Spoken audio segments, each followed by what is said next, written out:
What's going on, guys? Welcome back to another episode of BTBRV Rants. Let's dive straight into the questions. So the first question is from a viewer who is looking to buy a 3/4 ton truck and a fifth wheel that is going to weigh about 11,000 pounds. He wants to know if a gas 6-liter Sierra 2500 HD truck would work well for towing an 11,000 pound fifth wheel. Unfortunately, I don't have enough information to answer that question.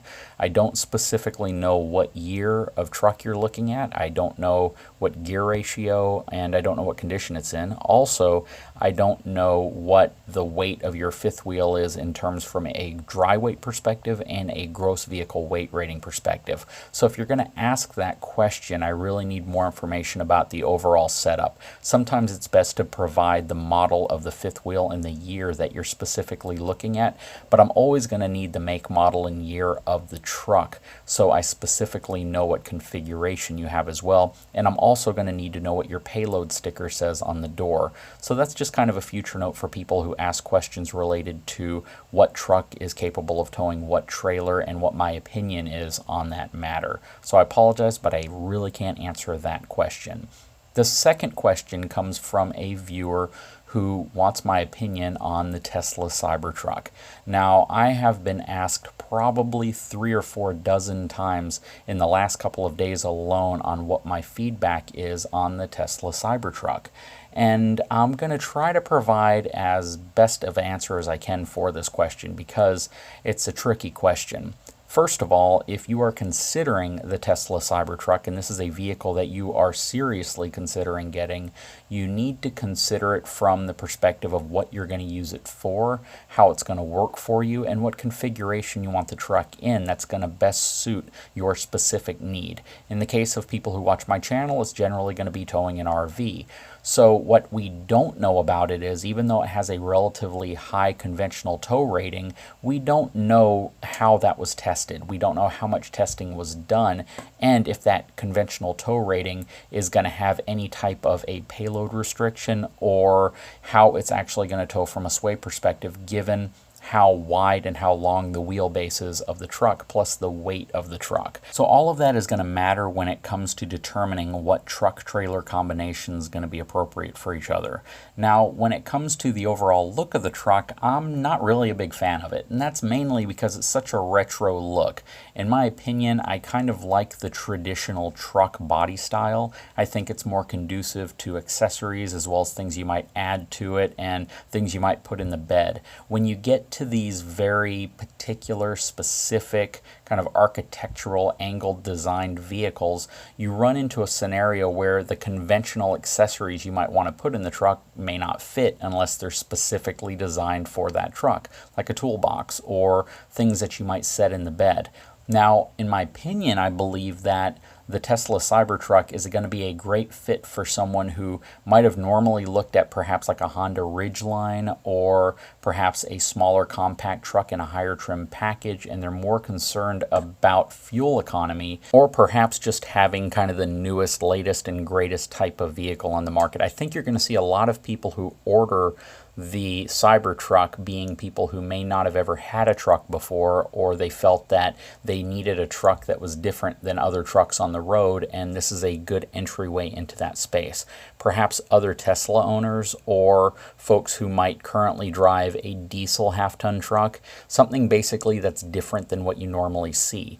Now, from a max towing perspective, you're not going to see the Cybertruck towing a fifth wheel, I don't believe, anytime soon, simply because of the design of the truck and what its intended purpose is.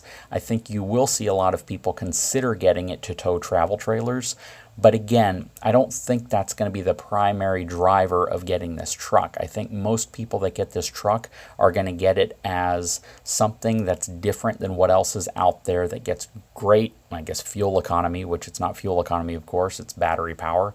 But overall, the people shopping for this truck are not going to be what I consider to be your traditional truck buyer, even though I've already got feedback from multiple viewers that they are considering getting the Cybertruck and getting rid of their half-ton truck or their 3/4 ton truck. When it comes to conversion buyers, people who are converting from one brand to another, I think it's probably going to affect the half-ton market more than anything. I know there will be a few people with heavier duty trucks, 3/4 ton trucks, 1-ton trucks that might migrate over, but for the most part I don't think it's going to have that big of an impact on your heavier duty trucks. If you recall, when Toyota released the Tundra, they really targeted the heavy half-ton market and 3/4 ton truck market. They lent it out to a couple ranches and they made videos on how tough this truck is and how it was designed to compete against 3/4 ton trucks. They made all these comparison videos that showed the specs of their components being larger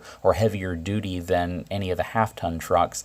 But at the end of the day, they still never matched the sales of existing half-ton trucks. And this is before anybody knew the fuel economy numbers or how reliable the truck would end up being. But that's the problem in this market. I'm sure there's going to be a lot of people who buy the Cybertruck. I just don't know if it's going to sell enough to really disrupt the truck market, because I think for the most part, people who buy trucks are traditional truck buyers.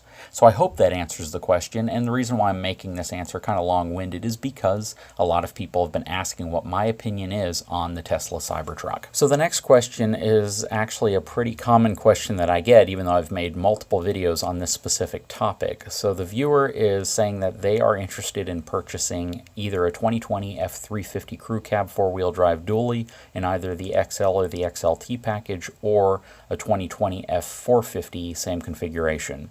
And both of them being diesel trucks, they want to know the major differences between the two trucks. Now, I probably have no less than 10 to 15 videos specifically talking about this topic, but as a quick rundown, the F450 is going to have the 19.5-inch Alcoa wheels. It's going to have a commercial grade or commercial size tire. That's going to be a much stiffer sidewall tire. It's essentially something you might see on like a UPS truck. It's also going to have a 430 rear gear ratio.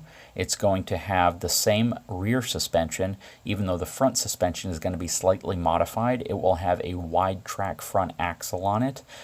But aside from that and some minor frame differences up front, there's not a lot of differences. From the perspective of payload capacity, it's going to be derated to 14,000 pounds versus the 350, which also has the 14,000 pound gross vehicle weight rating. Reason why is the F450 weighs more from a curb weight perspective, and Ford wants to keep it a Class 3 truck, so they rated the truck at 14,000 pounds as well, which means the sticker on the door is going to show a generally about 1,000 pounds less worth of payload capacity in a 450 than a 350. But aside from that, the two trucks are pretty much the same. The wide track front axle on the F450 is really what gives it the advantage and why most people prefer it over the F350, mainly because it gives you a significantly narrow turning radius, so you have the ability to turn much sharper and to do a turning circle much tighter than the F350, and it looks more aggressive, so people generally like the looks as well. Aside from that, again, not a lot of differences. Both are great trucks. In my opinion, I generally lean towards the F350 if you're looking for ride comfort, because it is a smoother riding truck because of the tires. If you're looking for maneuverability, then the F450 is going to take the lead. You're going to find many, many more F350s probably in the configuration you're looking for with the features you're looking for versus the F450, since most dealerships only stock 1 or 2 F450s while they may have 20 or 30 F350s. So I hope that helps answer your question. Anyways, guys, that's going to wrap it up for this episode of BTB RV Rants. If you haven't had a chance, please take a moment, subscribe to this channel as well as my main channel, Big Truck Big RV.